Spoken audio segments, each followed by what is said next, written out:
Friends, હવે આપણે active voice પ્રમાણે પરફેક્ટ પ્રેઝન્ટ ટેન્સના ગુજરાતી વાક્યનું અંગ્રેજી વાક્ય બનાવતા શીખીશું.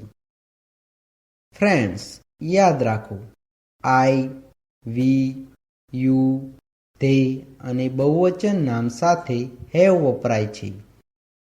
હી, સી, ઇટ અને એકવચન નામ સાથે હેઝ વપરાય છે.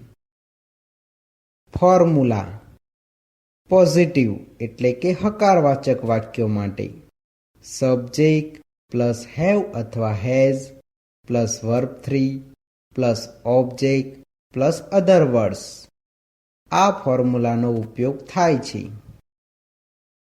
નેગેટિવ એટલે કે નકારવાચક વાક્યો માટે સબ્જેક્ટ પ્લસ હેવ અથવા has plus not plus verb 3 plus object plus other words.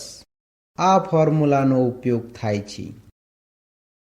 Interrogative એટલે કે પ્રશ્નાર્થક વાક્યો માટે હેવ અથવા has plus subject plus verb 3 plus object plus other words plus question mark. આ ફોર્મ્યુલાનો ઉપયોગ થાય છે.